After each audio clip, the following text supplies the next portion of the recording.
پاکستان کې د اشرف غني د حکومت د مامورینو نیول کېدل پیل شوي دي. جزئیات په ویډیو کې وګورئ او چینل سبسکرایب کړئ. لیدونکو السلام علیکم.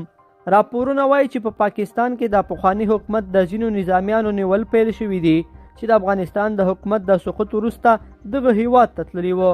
د رارسېدلو راپورونو په اساس د اشرف غني د حکومت ځینې ملکي او نظامي مامورین چې د پاکستان د بلوچستان ایالت مرکز کوټې ته تللي وو د پولیسو له لوري نیول شوي دي او هغوی د ځان سره نامعلوم ځای ته وړي دي. یوې سرچینې چې نه یې غوښتل نوم یې واخیستل شي رسنیو ته وویل چې دې خلکو په کوټه کې ځینې اتاقونه او کوټې نیولې وي چې وروسته د یو شمېر کسانو له لوري چې ځانونه یې پولیس معرفي کړل نامعلوم ځای ته د ځان سره ویوړل شول.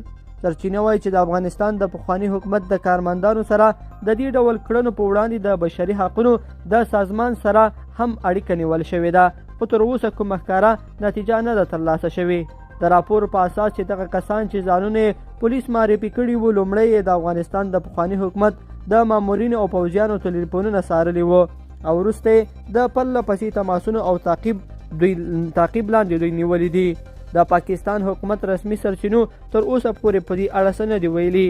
یادونې وړ ده چې د افغانستان په جنوب شرقي ولایتونو لکه خوست کې د طالبانو سره د جګړې په مهال هم د اشرف غني د حکومت ځینې پوځیان د فرضي کرښې هاخوا ته اوښتي وو چې وروسته پاکستاني پوځیانو نیولي وو او بیا یې بیرته د افغانستان د هغه وخت حکومت ته سپارلي وو. خو اوس چې په افغانستان کې د اشرف غني حکومت سقوط شو نو یو لړ پخواني نظامي او ځینې عام مامورین هم د طالبانو څخه د غچ اخیستلو ویره لري او د هیواد څخه بهر تښتي. لیدونکو په دې هیله چې دا مطلب به مو تر پیل لیدلی وي. که مو ویډیو خوښه شوې ویډیو لایک کړئ او چینل سبسکرایب کړئ. تر بیا ښه وخت.